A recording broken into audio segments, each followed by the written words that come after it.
that from looking underneath the eyes. And what that would mean is that instead of expressing the emotions, you hold those emotions in, and as a result, when they're held on to like that, that's what creates disease. Mm-hmm. And actually, that's what will also create your personality type and how you perceive the world, because negative emotions aren't bad, they're actually good, and there'd be something wrong with you if you didn't have those emotions, but it's within balance, and it's the wisdom that's learned from the situation, not that you hold on to. It's not so much holding on to the negative situation itself, but what did you learn? Let go of the negative attribute. Mm-hmm. And so until a person, let's say, learns that, so let's say a person comes in and they have a reluctancy to cry. Well, they also may suffer from chronic colds or chronic flus also, because that reluctancy to cry will impair the normal functioning of the lungs. They may have... So the lungs have to do with the... Sadness, grief. Sadness, and that's the water element? That's the metal element. The metal element, yeah. Okay. And so the reason why they call the lungs the metal element is because the negative attribute would be sadness, grief, sorrow, disappointment. The positive virtue, though, would be courage. And also the lungs, according to Chinese medicine, controls the energetic level, what they call is the Wei Qi. And the Wei Qi is like this natural shielding that everybody has around them. So in other modalities, they might call it the first level of the aura? Sure, right. And everybody, right, and everybody's experienced this already on some level. They don't even have to know anything about Chinese medicine or holistic healing. Fine example is going to a bank somewhere and someone walks up behind you and you don't see them or hear them, but you feel them. Or you're sitting at a stoplight somewhere and you feel somebody staring at you from 3 car lanes over, and sure enough you look over and someone's staring at you. That's somebody tapping into that Wei Qi. So that Wei Qi helps with our perception. Mm-hmm. And a lot of people don't realize that they have this innate capability and they have this aspect of their being, but also it helps with their overall immune system. So if a person holds on to a lot of past regrets, a lot of sorrow, those kinds of things, or if they have a job or a career where they have to stoop over a desk all day, which will also impair the normal functioning of the lungs. Which is common in the valley, right? Right, like accountants or, you know, salespeople or whatnot, then what will happen is that they'll actually impair the lungs' normal. You may chronic colds or flu. You may suffer from blood disorders.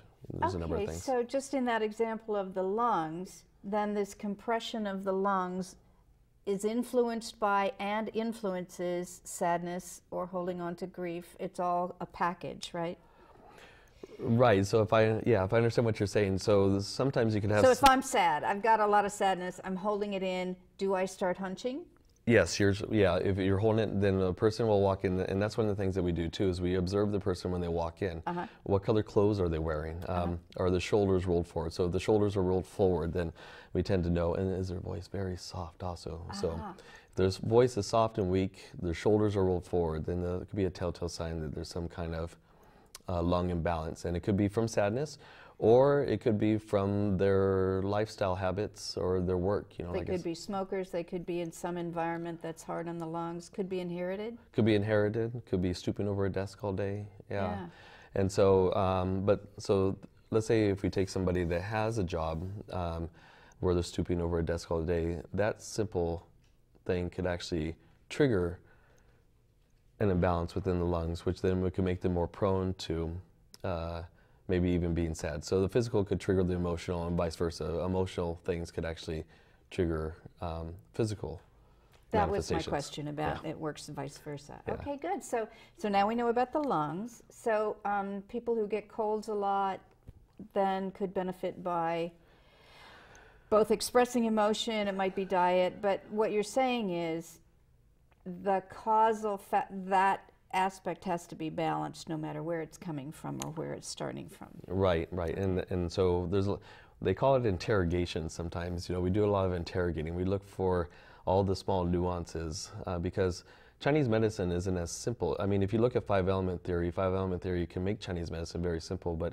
sometimes there's conditions where there's overlapping patterns. And in one circumstance, you could have a root, and that root could then change to the branch, meaning the root is the underlying cause, or the branch being the symptoms, and then that could switch and change. So it's not always as easy as it seems. So Plus, you could clear up one and the other one shows up, right? Right, right. Okay. And it's really interesting just what people consider normal in their life. There's sometimes people that will come in that will be seen for another disorder, and then 3 or 4 weeks down the road, they say, oh, by the way, after last week's session, I finally had a bowel movement. Like, oh, forgot to tell you. Yeah, right? that I suffer from constipation. Yeah, it's not, so people in our society get accustomed to living with certain disorders and think that it's normal. Insomnia, constipation, diarrhea, allergies. All that, all those things people just say, oh, I have allergies, you know, without even realizing that they could go away without medication. Right, changing their lifestyle habit, changing the underlying emotion associated with that could be caused with the allergies, changing diet, start exercising, start doing practices like qigong, yoga, tai chi. I think are all certain things that a person could do to be well-rounded, because it's the three aspects of a person's being. It's physical, mental, emotional, and physical. It's not that one is more important than the other. So a person could really focus on their physical being, and then also focus on their spiritual being, but neglect the mental, emotional part, and still be suffering from disease and wonder why. Well, I take care of myself. I exercise, I go to church, or I study my spiritual practices, but yet I'm still sick and dying. What's going on? So yeah, it's a balance of all three. It's important. Sure, and I think probably don't spend much time on the internal work. You know, I hate my neighbor, so to know that sometimes we have not paying a lot of attention to our attitudes and belief systems and the amount of stress that we're in every day. So yeah, that's got to take a toll. And in our society, especially here in Silicon Valley, there's a lot of stress. I mean, it's expensive to live here. You know, job market isn't that great right now, and you know, so there's a lot. There's family issues. There's a number of things. And people need to be able to take time out to focus on themselves. And like I tell my students that come in for Qigong classes, even if you don't practice any other time of the week, and the only time you practice is that one time, it's better still that you're there for that one day as opposed to not doing anything at all. You know, because hopefully things will eventually change, and then the person will have much more time to spend on themselves.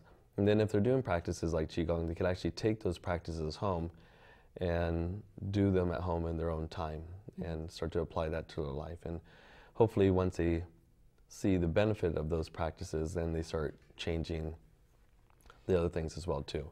But still, it's always it's a doctor-patient relationship. The client still needs to take responsibility for themselves. And yeah, that's, I mean, from my point of view, it's, I never heal somebody else. It's really their body does the healing. But then and I find that the best way for them to do the healing is when they're quiet, when they're sleeping, when they're in a meditative, calm, peaceful state. And if they have to come into my office and get on my table for that to happen, then that happens too. But right, but that is the place. Yeah, you know, like they say in Chinese medicine, the number one tonic to combat disease is still sleep. You know, so, and a lot of people don't sleep properly. They have insomnia, and there's different forms of insomnia. So even if you do Qigong, and even if you eat healthy,